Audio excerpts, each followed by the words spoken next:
Well, it's our last day in Ireland. And today is the day we're going out to see Dublin. We just came out of our host house. The last few days, we have been in a combination of two different places. We stayed on the north side of the River Liffey at my cousin's home, and then on the south side of the river here at our couchsurfing host's home. Both sides of the city are pretty different from each other. So our first impression of Dublin is that it's got a vibe that's quite similar to London, but it's not the same. It's a lot more modern, I felt, compared to London. The buildings are a bit bigger, mostly because a lot of tech parks are here. A lot of software companies, like this one just behind, there's one big one just behind this building, which is actually Facebook's office in Ireland. It's very, very big. We saw it last night while walking around. And this was the Irish pub we came to yesterday night. We still can't get over how differently it is called pub. Well, we're enjoying the wind here. It's quite strong. It actually pushes you while walking. Yesterday we had actually planned to explore the city, but then there was a very strong wind warning. They said it was gale force winds for almost 12 hours in the day, and it was only around 4 or so in the evening that we decided let's go experience it a little bit, because I've never really known what gale force winds are like, and it was very strong.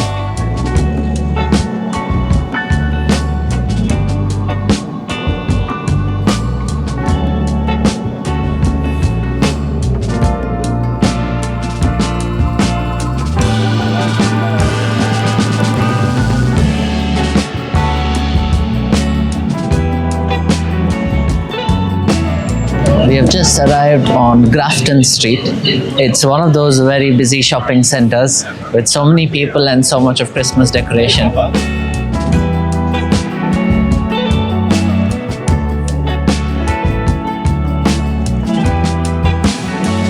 Everybody said if you are in Dublin, you have to try hot chocolate from Butlers Chocolate Café. So we had to come and pick it up. So this is hot chocolate with marshmallows. So whenever you buy a drink at this store, they give you a little chocolate. You can pick from like a bunch of them in a little glass box right in front of the cash register. This is the one we got. It's a pink Himalayan salt chocolate. And this hot chocolate is so good. It's really like creamy and really thick. It's very chocolatey. And this behind us is the path that leads to the Book of Kells experience. It's a very popular spot in Dublin. But behind that is the Trinity College, one of the most important colleges in all of Ireland.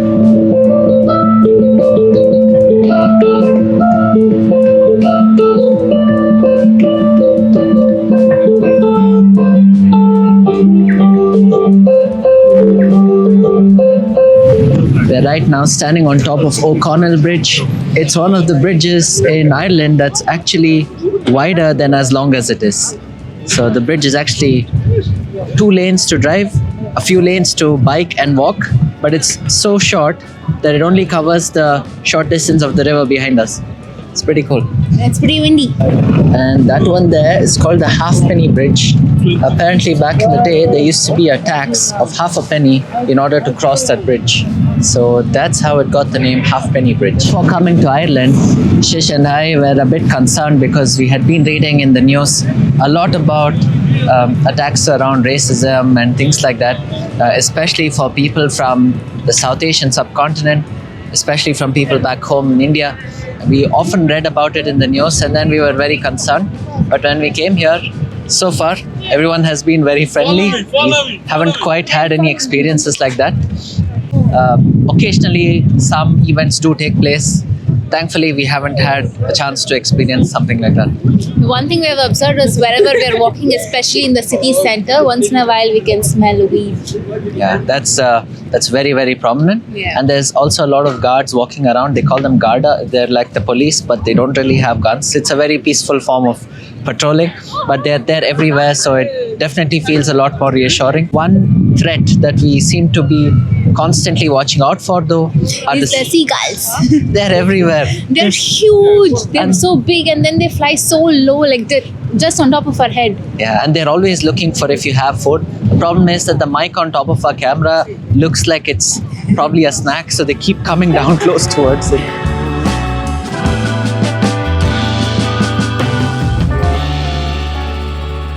We finally made it to the Spire, which marks like the center of the city and also a symbol which represents Dublin. It is a very tall pole made of stainless steel and it's 120 meters tall. The wind from that storm yesterday, it still hasn't subsided. It looks like it's still going on. The other side of the Spire though is the post office. We came here because we have to send our postcards to Postcard Club members. So off we go inside. So these are the postcards we picked. It's from the Blarney Castle we visited. We kind of like walking around in the castle and we thought this would be a perfect postcard to send out. So a few of you have been asking us what the Postcard Club is all about. So the Postcard Club is where you sign up to our monthly membership, wherein we send you a handwritten postcard from whichever country we are in, right to your postbox, your mailbox at home in whichever country you're in. So we've got a few of them here that we are going to send out now to our friends across the world. This is a great way to support us while on the road. It really makes a big difference to keeping us out there, supporting us to keep going on this journey. But at the same time, this gets you a beautiful little souvenir from whichever country we are in and an actual real stamp. So it's very, very real, coming to you from the very same place that we're actually in.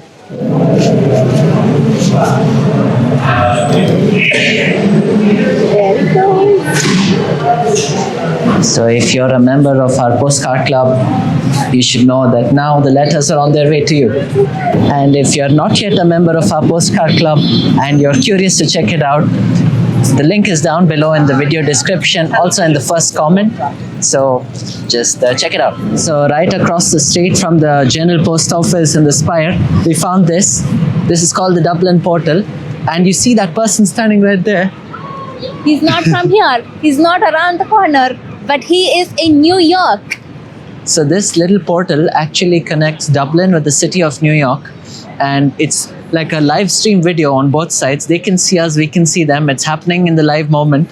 But it's so cool. It's like you actually get to meet somebody on the other side. It's super fun. Portal that's open right now. I think this is from Britain. We're not quite sure where it is, but I assume it could be London.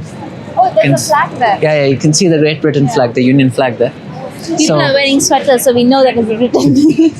We also learned that this is not just New York City and London. It could be connected to a few more portals across the world. So this is so cool. Another new place just popped Which up. flag is that? It has white and red. I think that's Poland. Hello, Polish people.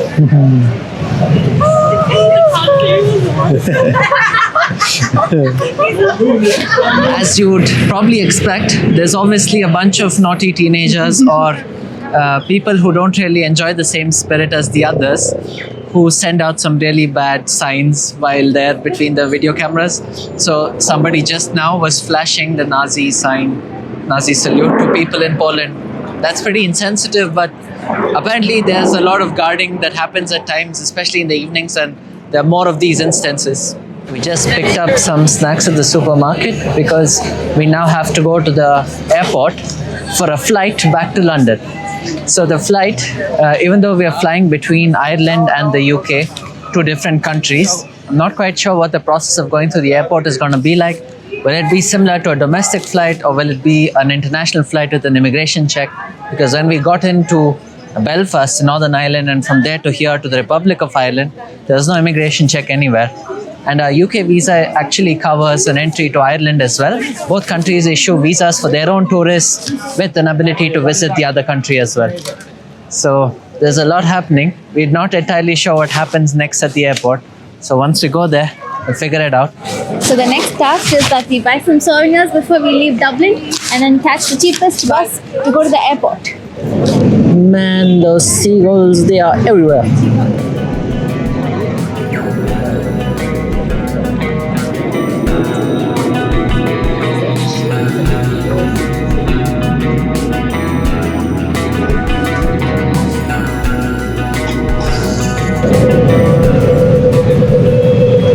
Got some souvenirs. We got 4 magnets for €8. We always thought it's impossible to bargain in Western countries, but no, when you buy souvenirs off the street, there's enough room to bargain. The price is actually €3 for one magnet, so we wanted 4. The price for that would have been 12. They have a discount usually which brings it to 10. But Shish went ahead and said, brother, can I have it for 8 euros? And then he said, yes, of course, if you're going to pay me by cash. And then we said, of course. So if you have cash and if you bargain, it actually works. So now we have Souvenirs. He said that there's an airport bus that goes from right here on O'Connell Street. So we're going to catch that, head to the airport now.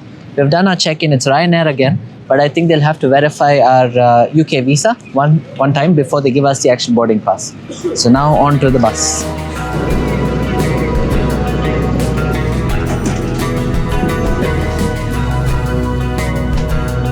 We're finally on the bus. And it's 2 euros to go from the city centre to the airport. It's going to take 40 or 45 minutes. We just realized that our card, the card that you used to pay for bus tickets, which is given to us by our cousin, that card can actually go into the minus if you don't have enough balance to pay for a bus ticket. So we just went under zero and we are still able to buy bus tickets. I think that's because you initially pay a deposit of 5 euros to get the card, and I guess it will go till -5. Nice. Anyways, we have to top it back up after this.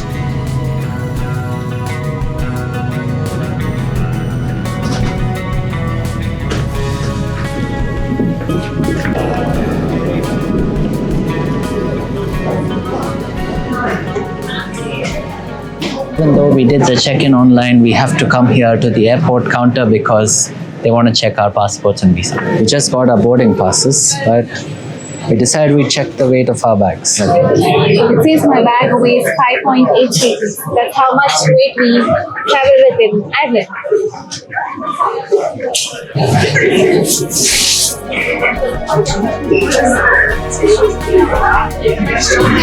Oh. 5 kgs.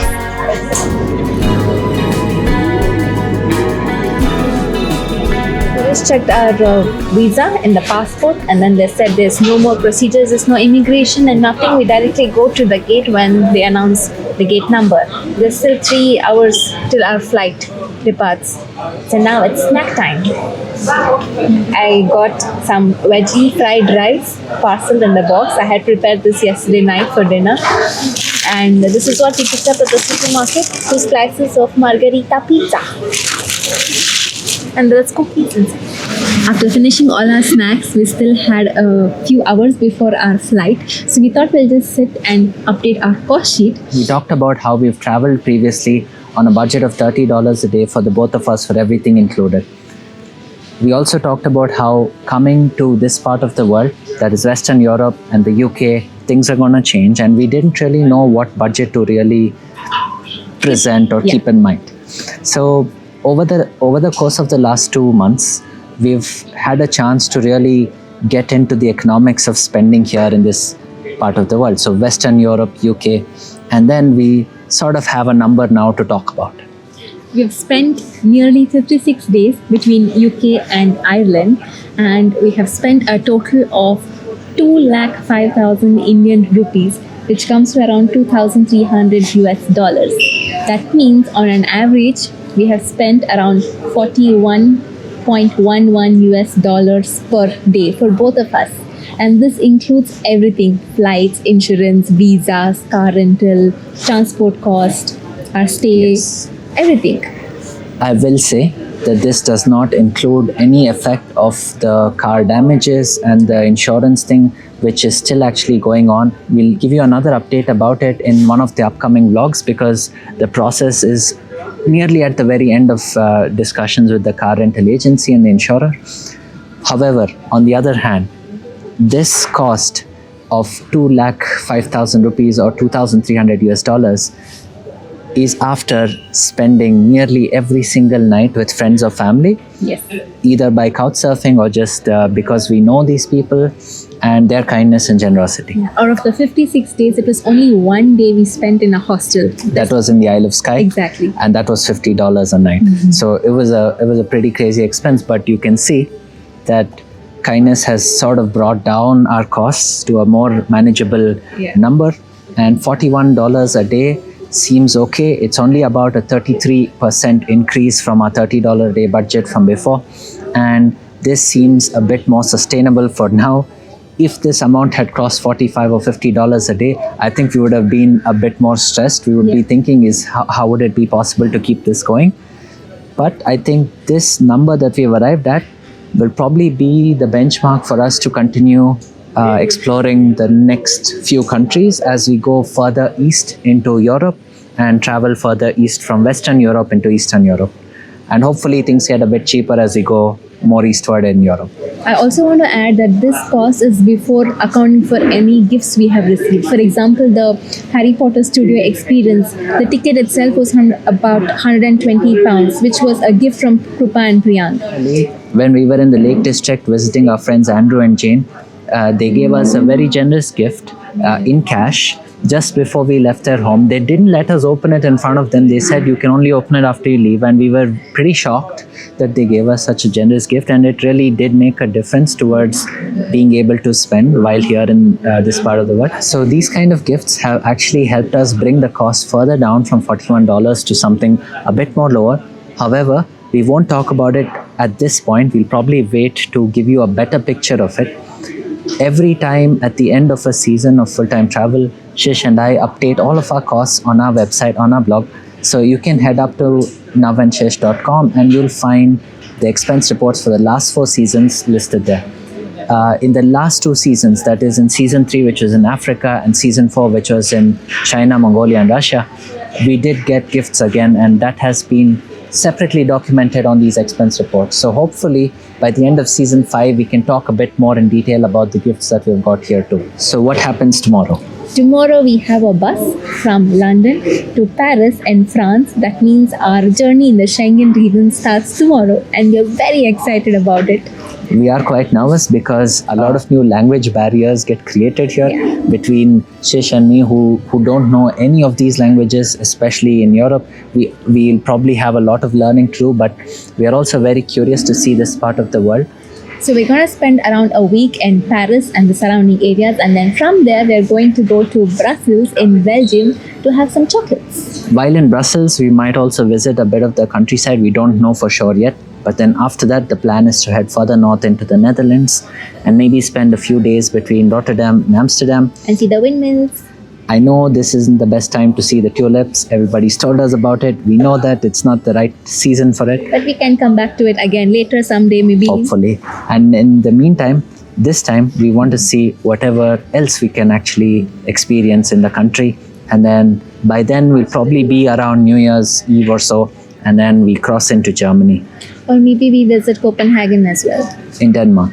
So in the first week of January, hopefully we are in Germany. And in Germany, we're going to take a little bit more time to figure out what the rest of our trip is going to look like, which way we're going to head. Are we going to head east? Are we going to head south? And then we'll give you an update of our route as we go further up in this journey. So our Schengen visas are valid for about 90 days of stay, and they're valid until the end of March. So there is a fair bit of flexibility here if we choose to use that.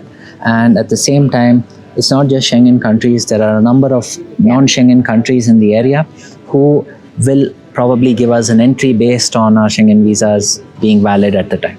So there is a lot of flexibility here, but at the same time, this is one of those phases of our travel life that Shish and I want to maximize how many countries we visit, considering their size, considering the amount of effort it takes to get these visas, and we just want to be able to move along a bit faster than we usually do.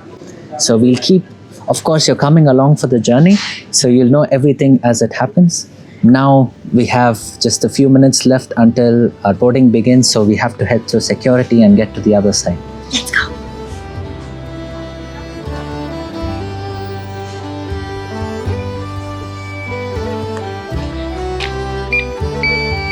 Thank you.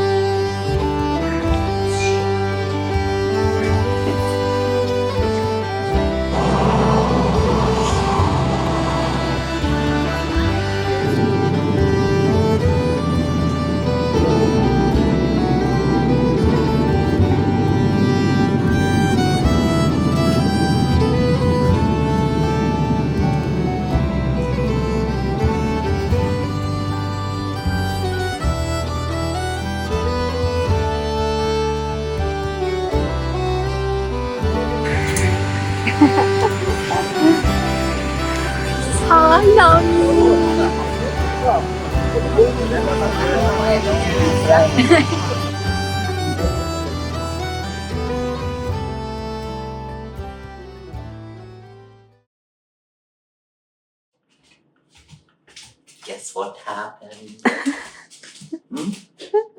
What The happened? refund got approved. Yay! Everything the okay? insurance amount 1,900 got approved!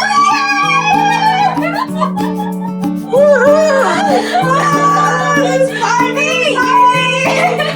Oh man!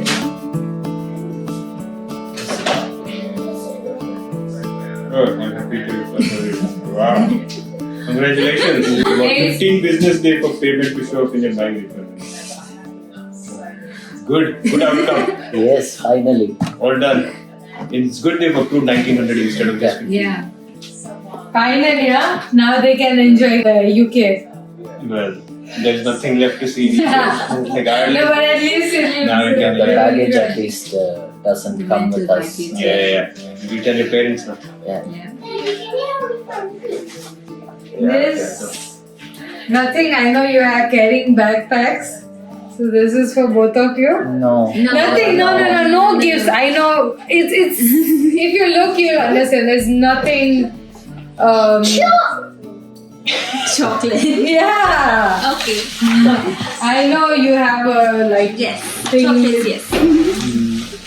Thank you There's so a card much. also. Thank you. You come in handy There's a card for as the well. long distances you have to walk. Card. Oh my god, it's a long one. Yeah, it's very long. I like writing.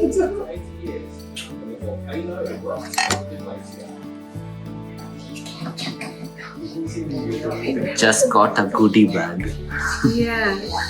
The card. You would have dressed properly if I had known. This is the best way it can be. Really enjoyed having you.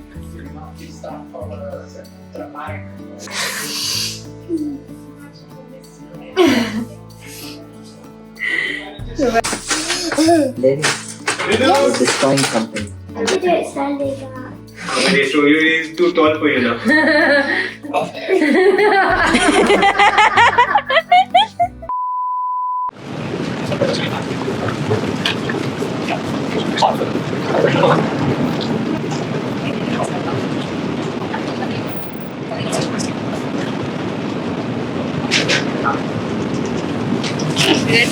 So much silly in one clip. Look, the fan is spinning.